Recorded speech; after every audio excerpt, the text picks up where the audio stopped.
12 नवंबर 1996 सहपहर का वक्त। दिल्ली के आसमान पर एक ऐसा मंजर बना जिसे दुनिया कभी नहीं भूल पाई। सीन 2। काजाकिस्तान के शहर शिमकींत से जहाज उड़ता है, हुआ दिखाएं। नरेटर। काजाकिस्तान एयरलाइंस का जहाज किर्गिज ताजरों को लेकर भारत आ रहा था। मकसद सिर्फ ये था कि ऊन खरीदें और वापस जाकर बेच सकें। सीन 3। दिल्ली एयरपोर्ट से सऊदी एयरलाइंस की प्रवाज रवाना होती हुई। नरेटर। दूसरी तरफ दिल्ली से सऊदी एयरलाइंस की प्रवाज जद्दा जा रही थी। इस पर 312 मुसाफिर थे, जिनमें ज्यादातर भारतीय मजदूर।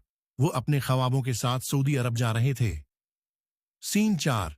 रीडार स्क्रीन पर 2 डाटिस करीब आते हुए। Narrator. Air traffic controller VK. Datta दोनों जहाजों की रहनुमाई कर रहे थे। सऊदी जहाज को 14,000 फुट पर रखा गया और काज़ाक जहाज को हुक्म मिला कि 15,000 फुट से नीचे न आए। सीन 5।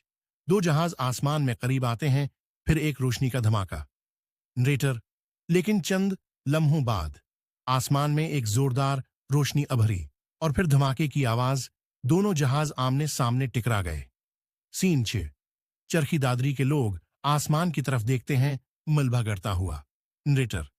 चरखी दादरी के लोगों ने आसमान पर रोशनी देखी और मलबा उनके घरों पर बरसा। 349 जिंदगियां लम्हों में खत्म हो गईं। सीन 7। हादसे की वजूहात की फुटेज ग्राफिक्स। नरेटर। वजूहात किया थी। काज़ाक पायलट्स अंग्रेजी नहीं समझ सके।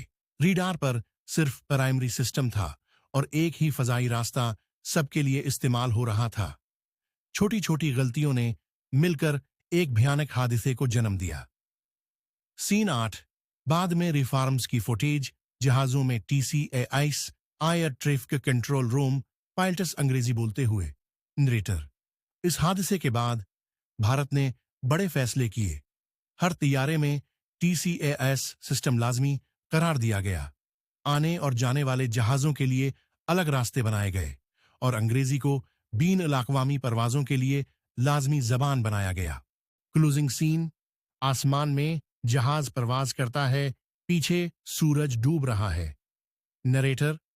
चरखी दादरी हादिसा भारत की फजाई तारीख का सबसे अलमनाक लम्हा था, लेकिन इसी सान्हे ने दुनिया को यह सिखाया कि आसमान की हिफाजत के लिए कोई भी एहतियात छोटी नहीं।